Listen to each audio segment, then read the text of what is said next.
Too many. And how many quality assurance? Hey, I'm not alone. Okay. Welcome to Developers versus Quality Assurance, the final battle. What is the goal of this presentation? We want you to change your mind. We want to convince you that a real collaboration is really important for your daily work. We want to convince you that you don't need a psychologist to deeply understand each other.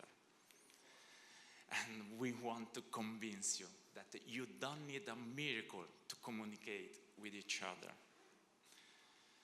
So, we will tell you some of our experiences, but pay attention, we won't be sweet.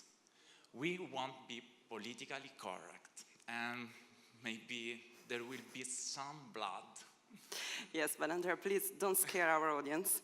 And let's go to something that I assume you appreciate more, right? A beer. Why a beer? Because the idea of this talk was born while we were drinking a beer, quite usual for us. And we were very tired. We were in the end of a really busy workday. We were still discussing about tasks to do, about approaches to use for the deploy of the product we wanted to deploy in production. And then we stopped. We looked at each other and we said, hey, but are we mad or is there a real problem? He is mad. But there is a real problem. This problem is the relationship that is very, very difficult between QAs and developers. But why? Maybe only because we have some different point of views. So let's try to understand the reason of those different point of views. Sorry. I'm a quality assurance. What do I want? I want to be fast. I want to write my code in the fastest way possible. I want to perform my tests in a fast way. I want to have fun, because I want not to run my tests only pushing a button and read if the test is red or green. It's boring. I want to write code, good code possibly. I want to do my job in total freedom and relax. I want to enjoy it. I don't want any pressure on my shoulders. And I don't want any restrictions. I don't want any restrictions in terms of technologies to use, in terms of what I can do to discover new ways to improve the effectiveness of my tests. I'm a developer.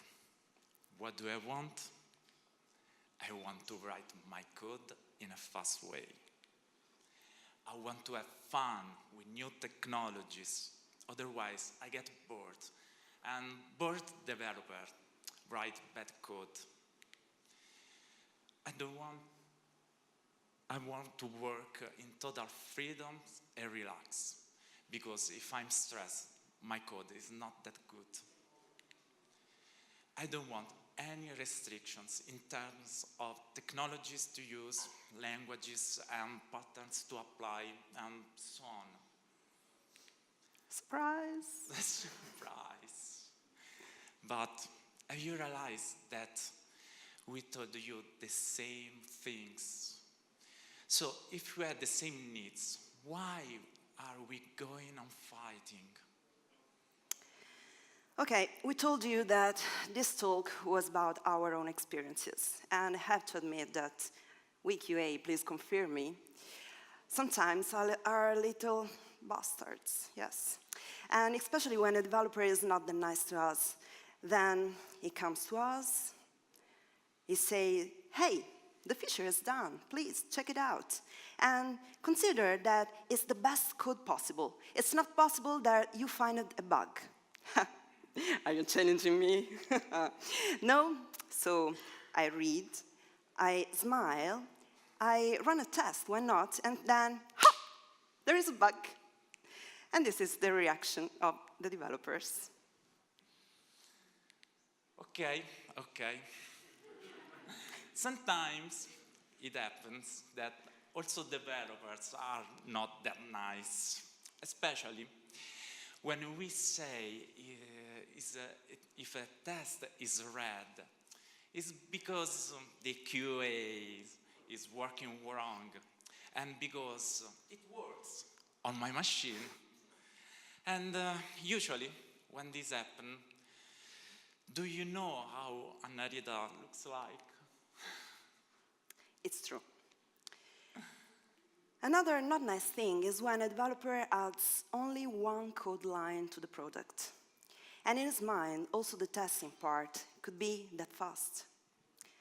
No, it's not true, because we have at least to run again all the regression suite.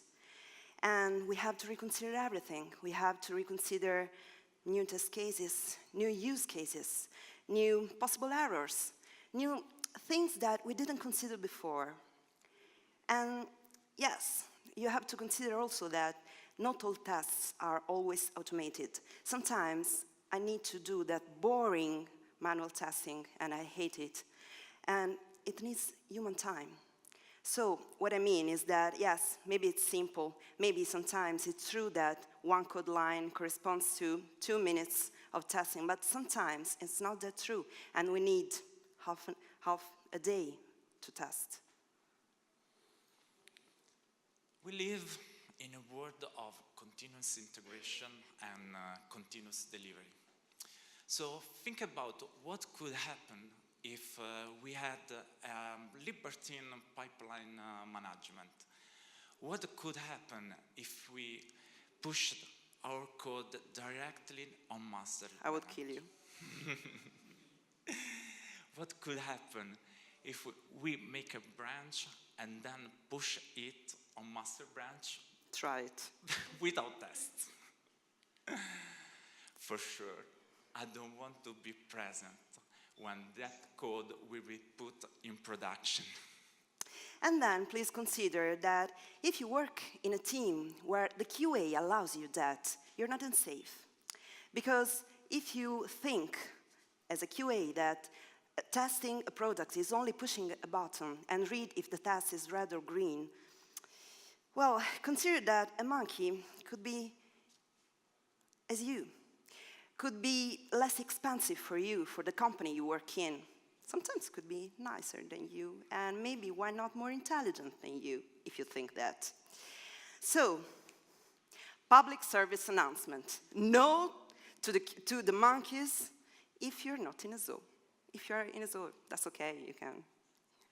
But no to the QAs that are not interested in the nerdy technologies. No to the QAs that don't know anything about coding. No to the QAs that are not interested in what you are developing. Yes, to the QAs that are a kind of developers, but focused on testing. Among developers, you could also find the superheroes. We are complex people. Sometimes we think that we are the only one that can save the world with our code. Like I think it, yeah.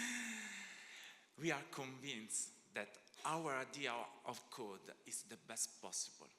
We are convinced that our approach is the only possible.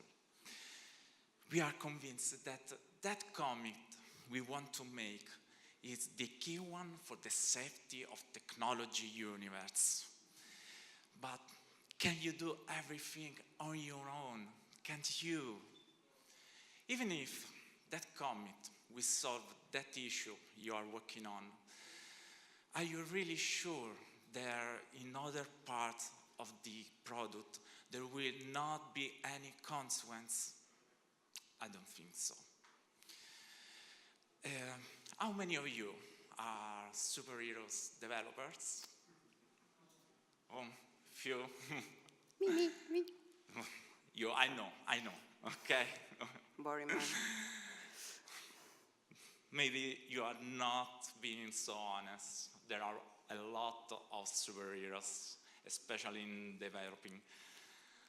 Anyway, among us, there are also people who don't care anything but the salary at the end of the month, who don't care anything about the code they write, who don't care anything about the consequences of the code they write, who don't care anything about the future they are working on. They got the task, they do the task. Just this. But the product is not made of tasks, it's made of features. Anyway, in both cases, we should think to changing our mind, because the technology life could be very difficult. Okay, another not nice approach is the finger pointing. It's your fault. It's your fault, you, if there is a bug.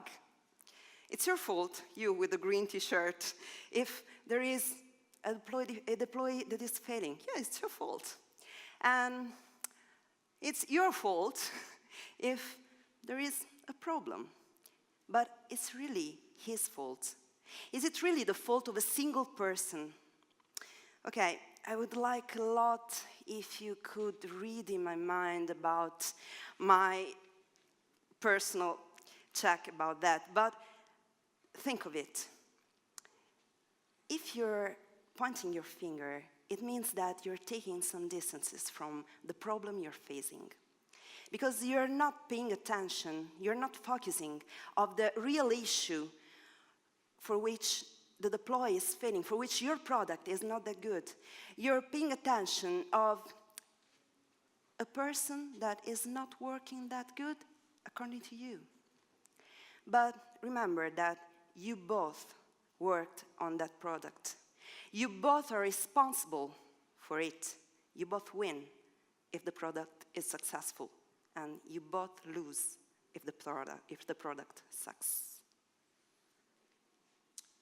Let's think about the consequences of not good collaboration between us.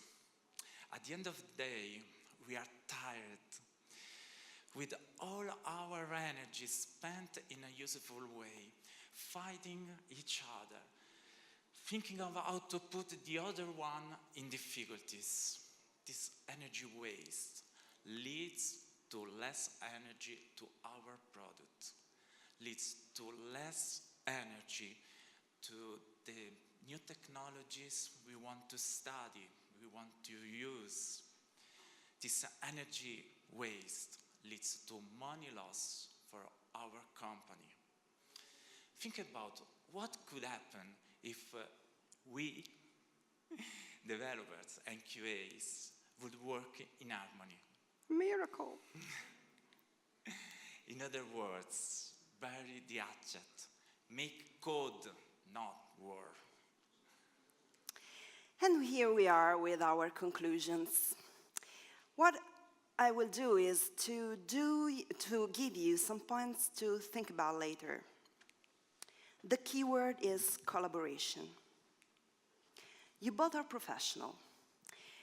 Both QAs and developers are professional.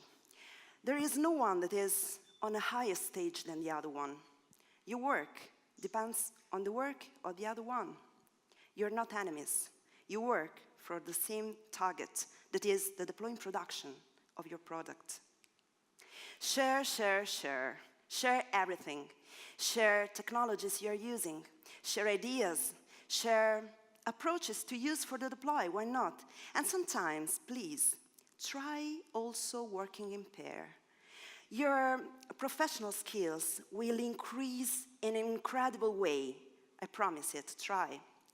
And you have to share also the pressure of your shoulder. Because if you have all the pressure of your own shoulder, also the teammates, also your teammates, will be quite sad about that. And it's not that nice. Different is good. Are you going on discussing? It's good. It's terribly good, because you have the chance to compare your own opinions. You have the chance to discover what the other really thinks about what you're doing. You know, when two people discuss, it's the sign of passionate people. And passionate people are people that are really interested of what they are doing. And if people is passionate and interested, it's a good thing. Talk. Well, this is the part that is very, very hard to speak about because it's quite personal. You know, when you're discussing with somebody, it's very easy to leave the professional stage and to go to something that is more personal. And it's not healthy for you. It's not healthy for your work. So, if you're going on discussing about the same thing, and you see that you're leaving that stage, the stage of professional, and you're going towards the personal one, then stop it. Stand up, go together, taking a beer or a coffee, maybe, I don't know, what you prefer, and then go back to your desk and go on discussing. The discussion will not be over. It will going on.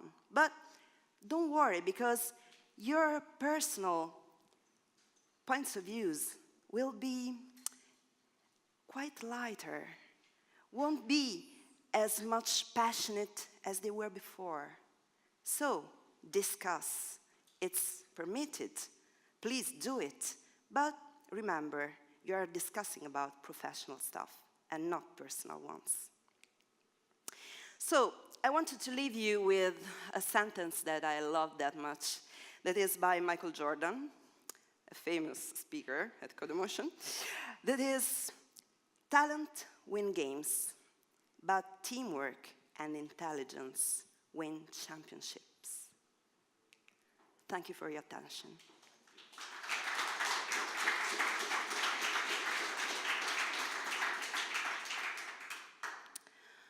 We are Andrea and Annarita. If you want to contact us to give us feedback, please write us on Twitter as well. We are not that social, but we can try to do that. And questions? Please. Okay, I'm going to be very specific. I know it's a fantasy situation, but what happens when developers know very well the QA process and try to hack it? I mean, okay, QA just want those tests to be green, and I'm just working on those, even if they are limited and they do not really measure quality, but just QA satisfaction. How do you deal with that? Well, I think that the key part is the communication. Because, you know, if a developer thinks that the QA part is not that effective for what they are working on, maybe there is a lack in communication. Because before developing something, it's assumed that you should talk to each other and to set up all the stages that are needed to go to production. So if maybe during the work in progress, it could happen also by QAs or by developers that something, hey, you didn't think about that, that's okay, but you have to go to the QAs or to the developer and say that there is something maybe you didn't think about. And in this way, your professional skills will increase. The product will be fine because the next feature maybe will need the same specific approach the developer has thought in this case. And so the product will be successful in this case. My question is, sometimes developers, Yep. I'm a developer, You're the devil. I'm not very collaborative Uh-huh. regard to this. And how do you spot and prevent this? I cannot prevent it. I only can go to your desk very often, and I do that. I do that. Sometimes Andrea hated me a lot of times. I would go to your desk and say, hey, can we discuss about what you're doing? Why not? You cannot tell me no. You cannot. Trust me, you cannot. And so we can share something. So I can learn, but maybe why not? You can learn as well. Other questions? No? Let's go for lunch. Thank you.